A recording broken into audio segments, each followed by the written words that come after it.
Hello guys, it's Fate here and welcome to a brand new video. Today we're going over the brand new Entrenched Division Warbond in Helldivers 2, along with the latest update that added a new Illuminate sub-faction, a new mission type, and even new weather conditions. Now I'm going to be honest right off the bat, I did not expect to see new Illuminate enemies this soon. The last major update was so heavily focused on the automatons that I figured we'd be stuck with them for a while, but at the same time I probably should have expected that not every expansion is going to revolve around just one faction. And honestly, that's a good thing because this update actually surprised me in a good few ways. But before we get into the new enemies and missions, let's start with the Warbond itself because this one is kind of a mixed bag. The Entrenched Division Warbond is clearly inspired by World War I, and I'll give it credit where it's due. The theme is actually pretty cool. The armor sets, the weapons, the overall aesthetic, it all leans into that trench warfare vibe. But once you actually start using the gear, that's where things start to fall off a bit. Starting with the primaries, the first weapon you're going to unlock is the Flam 34 Stoker, which is an SMG with an underbarrel flamethrower. And I'm not gonna lie, when I first saw this thing, I thought it was going to be an insane SMG. An SMG with a built-in flamethrower sounds like one of the most fun concepts they've added in a while. But after using it, it's just alright. The flamethrower attachment is cool and it does its job, but it's nothing we haven't already seen with the crisper sidearm. And the biggest issue with this weapon is the light armor penetration. It absolutely shreds weaker enemies, especially when you're fighting the Illuminates. But the second you go up against anything with medium armor or heavy armor, you start to feel that drop off immediately. So while it's fun to use in certain situations, it's not something I see myself running very often. Now the second primary, the SG97 Sweeper Shotgun, is actually where things start to look a little better. This weapon has medium armor penetration, which already makes it more viable in a lot of situations, and it just feels more reliable overall. It also comes with a bayonet, which I mean it's there. I don't really see many people actually using it, but it's a cool detail. What matters in this shotgun is whether it performs well or not, especially against tougher enemies like Overseers, and it's probably the most dependable primary in this Warbond. Moving on to the secondaries, this is where things start to get a little rough again. The P69 Vito is the new sidearm and visually it looks awesome. It's clearly inspired by the classic World War II lugger design, which fits perfectly with the theme that they were going for. But gameplay wise, it just feels like a generic pistol. Even though it technically has medium armor penetration, it doesn't feel powerful and it doesn't stand out. And honestly, it might be the most forgettable item in this entire Warbond. Then we got a new melee weapon, which is a shovel, and yeah, it's literally just a shovel. But I will say it's not completely useless. The fact that you can actually dig trenches and create cover for your team is a really nice touch, and it adds a bit more depth to the sandbox. It's not something you're going to rely on in combat, but it's one of those tools that can be surprisingly useful in the right situations. Now when it comes to the throwable, the G48 Giga Grenade is actually a solid addition. It's very similar to the Thermite Grenade at first glance, but it detonates faster and it has a bigger explosion, which already makes it feel more powerful and impactful. It's simple, it's effective, and it's probably one of the better items in this Warbond. The stratagems though are a bit of a mixed experience. The AGM-17 gas mortar sentry sounds great on paper. A mortar that spreads gas instead of explosives fits perfectly if you're trying to build around that playstyle, but in practice it just feels way too slow. It fires so infrequently that it barely feels like it's contributing during fights, and every time I use it I find myself wishing it would just shoot more often. It's not terrible, but I would definitely feel like it needs some kind of buff. On the other hand, the B-Flam 80 Cremator is easily the highlight of the entire Warbond. This thing is a flamethrower with a backpack, giving you more fuel and better range, and it absolutely destroys enemies. The fact that it has heavy armor penetration just takes it to another level. This is one of those weapons that is not only effective, but actually fun to use. And it's one of those items in the Warbond that genuinely feels like it's a must-have. As for the armor sets, they all stick to that World War I inspired theme, and visually they're pretty solid. You've got a light, medium, and heavy set, all sharing a similar passive that gives you resistance to explosive damage, with some slight differences depending on the armor type. The light set gives you better sidearm control, the medium increases your throwable capacity, and the heavy gives you more durability. They're fine, they do their job, but again, nothing here really stands out as game changing. So overall, when it comes to the Warbond itself, I'd say it's pretty mediocre. Not terrible, but definitely not one of the stronger ones we've seen. But where this update really starts to shine is the new Illuminate content. We've got a few new enemy types added to the faction. and they actually make a noticeable difference in how fights play out. The Varicerator and the Gatekeeper are these mech-like units that come charging at you, with one focusing more on melee and the other using energy weapons. They add a nice layer of pressure during combat, and they are honestly pretty fun to fight.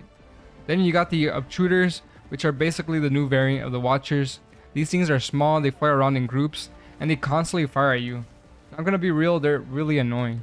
They move fast, they're hard to hit, and if you're not paying attention, they can overwhelm you very quickly, but at the same time they add variety, which is exactly what the Illuminate faction needed. On top of that, we also got some changes to Illuminate planets, including ancient ruins that you can find while exploring, which is a nice environmental addition. And then there's a new mission type where you have to destroy an Exospire.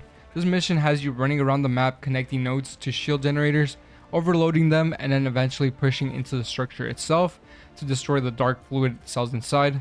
Once you complete the objective, the storm surrounding the area clears, which is a really cool visual payoff. And speaking of storms, we now have lightning strikes as a new weather hazard. These can actually one-shot you if you're not careful, but thankfully there's a visual indicator showing where they're about to hit, similar to like the comments. It adds a bit more tension to missions without feeling unfair. So when you take a step back and look at this update as a whole, it's actually better than I expected. The new enemies, the mission types, and the environmental changes all help make the game feel more dynamic. But here's the problem, and this is something that I've been saying for a while now. I don't think the game necessarily needs more Warbonds right now. What it really needs is a better progression system, because at this point I find myself only playing when I need to grind Warbond medals, and that's not a good sign for long-term player retention. There needs to be more to work towards, more goals to chase, and more reasons to keep playing beyond just unlocking the next set of items. Now, to be fair, Arrowhead has said that they're listening to the community, and they even released what looks like a roadmap for future content, which is definitely a step in the right direction. So hopefully we start to see some bigger changes in that area soon.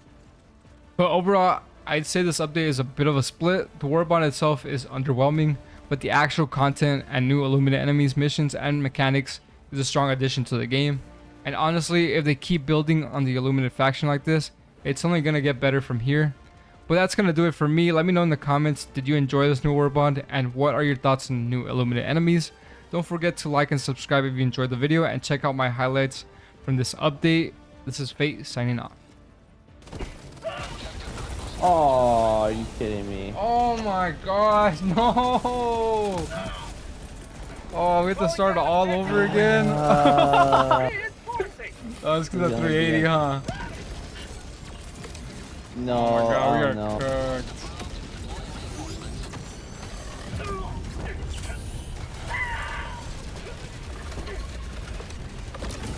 Bro, we cannot do this shit.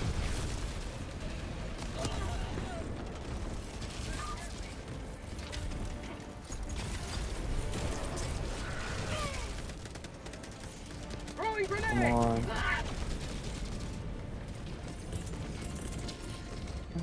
Calling down a sentry.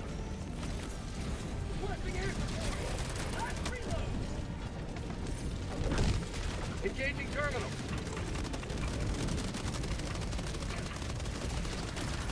For prosperity. Sending in an eagle.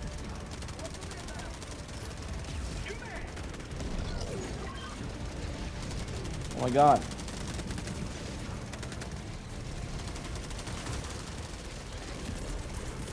Calling down supplies. Win. Reloading.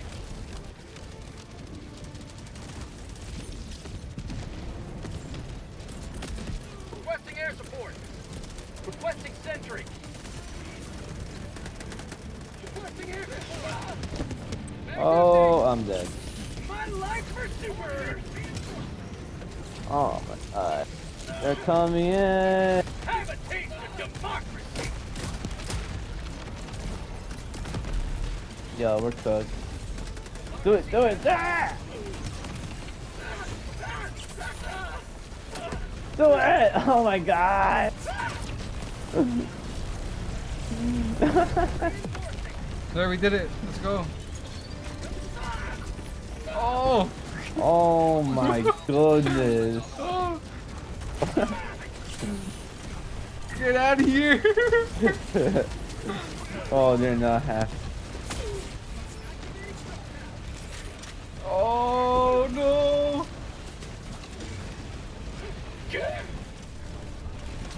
Destroy this thing already. Oh my gosh.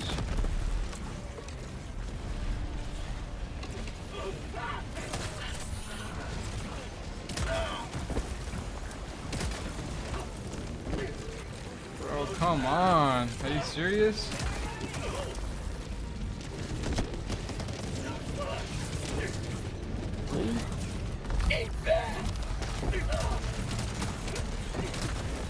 Reloading. What is this, Ragdoll Simulator? Calling down a support weapon. Oh, fuck you. She for the streets. Got green rocks, Frankenstein. Makes sense and none at the same time. You MC squared, I'm Einstein. I'm the new Johnny Cash, well, waterline.